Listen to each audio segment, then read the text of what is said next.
Hey guys, the giveaway knife is finally getting ready to leave. I'm going to knock this corner off. I'm going to take it up to Elliot's shop this afternoon when I go up and work on that. I'm not doing any insurance stuff actively. I am waiting on a phone call from a business owner. We have to set up his policy. While I'm doing that, I'm trying to get some knives done. I had a bunch of knives come in the last couple days. I know I said that my bench was completely empty, but it's not. When I say that my bench is open, that means I only got like maybe 5 knives.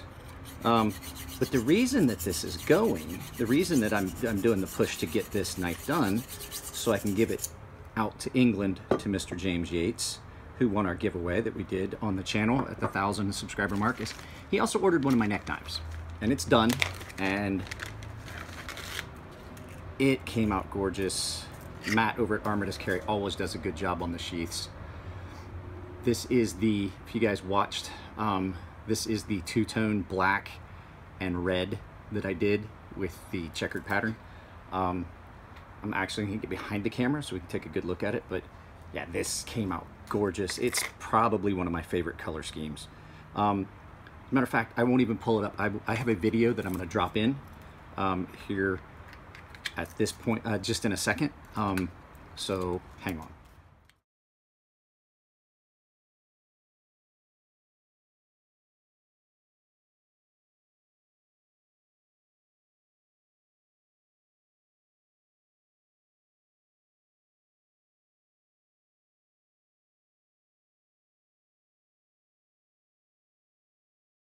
So there you go, guys. That's this knife, the day that I finished it. So it went off to Matt in Florida over at Armitage Carry to get one of his handmade Kydex sheaths. Came out gorgeous. I've got to get Mr. Yates's address and get it off to him. I want to get this sharpened and in the case as well. Like I said, I want to get all this stuff done. I have a couple knives that are going to go to Mr. Anderson, Charles Anderson in Sweden. He ordered one of my neck knives as well, and he also bought a couple knives that I had in my case that I was not going to keep. So I am just trying to, this knife was really poorly ground at the factory. I'm just trying to fix the edge itself so that when I send it to James, it's a good representation of what I do when it comes to sharpening. I wouldn't want to send the giveaway knife to someone and then have it look like butt, you know? So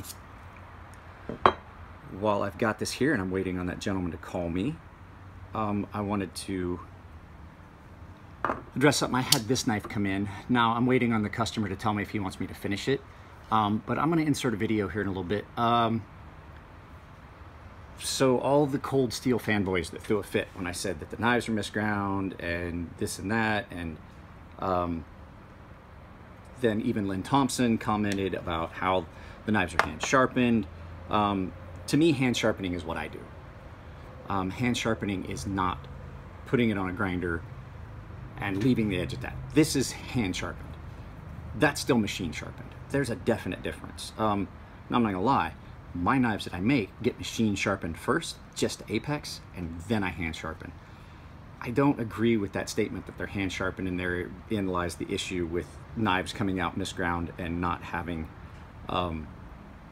the proper geometry for the full length of the blade. I don't agree with that. But here is, I did a quick macro video so you could see up the edge and see what I'm talking about. And this is when people are like, why do you get so wound up? If I have a hard time sharpening it, the average Joe is gonna have a real hard time sharpening it. So here's a video of the Recon 1 CTS XHP that came in. And like I said, we're not sure if I'm gonna finish it or if he's just gonna hold off, because it's gonna be expensive for me to repair that. And I'm not going to just do it and then charge the customer without having at least contacted them. So take a look at this. Now, they're gonna have a problem with this one. The Ultimate Hunter was not a problem. The edge on this one is so badly ground. You can see where there's spots. I'm gonna have to put a lot of work into this. I apologize. It's going to be more expensive. It didn't look that bad until I actually put it on the stones. Once I put it on the stones, I realized how badly, I mean, you can see there's spots where the stones aren't even touching, and I'm maintaining the angle. And then on the other side, it's pretty bad as well. There's spots here where it's not touching. Clear up here at the tip, it's not even touching on the stone at all. Now, as you can see, that's a lot of material that has to come off to even out that that sharpening edge that's on that. And like I said, if it's not something the customer wants to pay, he said he's getting a fixtured system. Now he could do it on his own with a fixture system if he's careful and he takes his time. Sometimes the stones that come with those fixtured systems aren't the best. I've got to look into the system that he said he was getting and see what stones come with it. I can't tell you that I know enough about all the systems out there to give you a good judgment. I know the Edge Pro. I have an Edge Pro. I've used in the past. I had a Lansky that I would use for stuff, but I've never had enough of the fixtured systems to be able to tell you per se which ones, but I do know that I see a lot of knives get screwed up on a wicked edge because people just try to go way too thin. God, I gotta fix that edge alignment on this.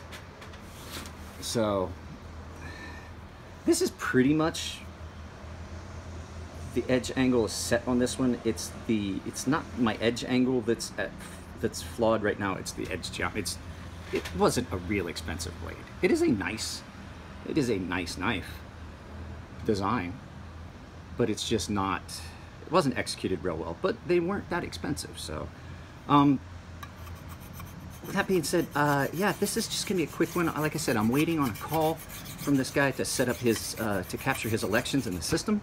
We already have the group stuff set up for his employees. Just want to get the employer and the manager on their programs, and then I have to stop by. I have to go to Elliot's. Elliot is going to be in the shop here in about another 30 minutes.